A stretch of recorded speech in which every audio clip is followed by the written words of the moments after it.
નમસ્કાર દોસ્તો, આપ જોઈ રહ્યા છો સાઈ ગ્રુપ મીડિયા હાઉસ સંચાલિત નવસારી લાઈવ।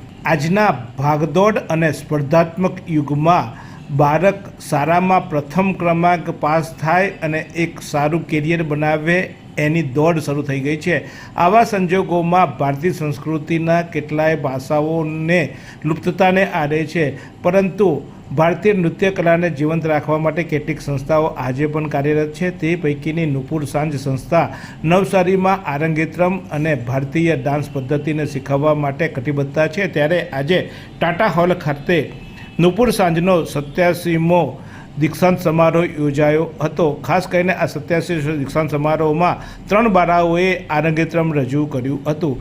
આજના જમાનામાં આરંગેત્રમ કરવું એ કદાચ લોકોને પછાતપણું લાગતું હોય છે, પરંતુ આજે જે 3 બાળાઓ છે એ પૈકી એબી સ્કૂલ ગ્રુપના અંકુરભાઈ બોડાની દીકરી એવી કુમારી આર્યા બોડા, શ્રેયા દેસાઈ અને યાહવી નાયકે આજે ટાટા હોલ ખાતે આરંગેત્રમ રજૂ કર્યું હતું। પોતાના કલાગુરુએ આપેલી કલાની શિક્ષાને જીવનમાં ઉતારી તેને પ્રજા સમક્ષ રજૂ કરવા માટેનો આ આરંગેત્રમમાં ખૂબ સુંદર આયોજન કરવામાં આવ્યું હતું। ત્યારે અનેક મહાનુભાવોની ઉપસ્થિતિમાં આ બાળાઓએ પોતામાં રહેલી કલા અને પોતે શીખેલી કલાને પ્રજા સમક્ષ રજૂ કરી હતી। આ સમગ્ર કાર્યક્રમ અંગે નુપુર સાંજ સંસ્થાના સંચાલિકા એવા નેહાબેન પટેલે શું કહ્યું એ જોઈએ। ભરતનાટ્યમનો આજે અમારો 87મો દીક્ષાંત સમારોહ છે। નુપુર સાંજ સંસ્થા વતી અમે અમારી આ 3 પ્રતિભાશાળી દીકરીઓ કુમારી આર્યા, યાહવી અને શ્રેયાને પોતાની કલા માટે અહીં રજૂ કરી રહ્યા છીએ।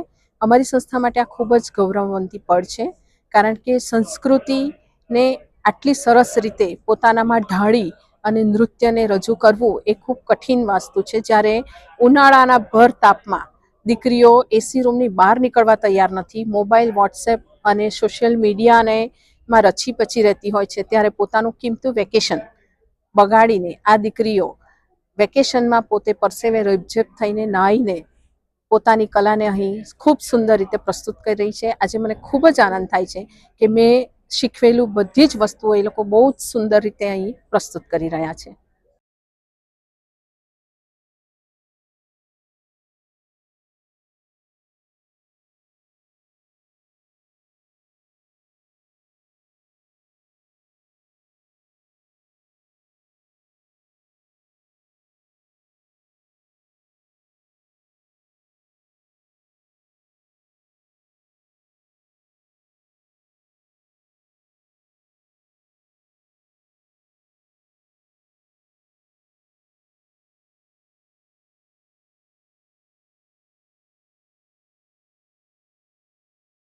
આરંગેત્રમ રજૂ કર્યું, તેમાં નવસારીની સૌથી મોટી ગણાતી એવી એબી સ્કૂલ ગ્રુપના અંકુરભાઈ બોડાની દીકરીએ આજે આરંગેત્રમ રજૂ કર્યું હતું। ત્યારે અંકુરભાઈએ પોતાની એક શાળા ચલાવે છે, શાળામાં બધી જ ફેસિલિટીઝ છે, પરંતુ પોતાની દીકરી ભારતીય સંસ્કૃતિ સાથે જોડાઈ રહે અને એ માટે તેમણે એમની બાળાને નુપુર સાંજમાં મૂકી હતી અને એ આર્યા બોડા સાથે સાથે તેની સહયોગી એવી શ્રેયા દેસાઈ અને યાહવી નાયક, આમ તો આ ત્રણેય બાળાઓને શોર્ટ સલામ કરીએ, કારણ કે આજના જમાનામાં લોકો વેસ્ટર્ન ડાન્સ તરફ જતા હોય છે, ત્યારે તેઓએ ભારતીય પરંપરાને ઉજાગર કરી પોતાના જીવનમાં કાઢી।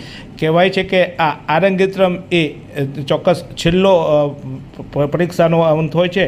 અહીંયાથી તેઓ આરંગેત્રમ કર્યા બાદ તેઓનો દીક્ષાંત સમારંભ યોજાતો હોય છે અને આથી તેઓ પારંપરિક રીતે ભારતીય નૃત્યની આ જે શૈલી છે એ શૈલીમાં શ્રેષ્ઠ શિક્ષણ મેળવી ચૂકેલા સાબિત થતા હોય છે। ત્યારે આજે એ બાળાઓએ જે કલા રજૂ કરી તે અંગે શું કહ્યું એ જોઈએ।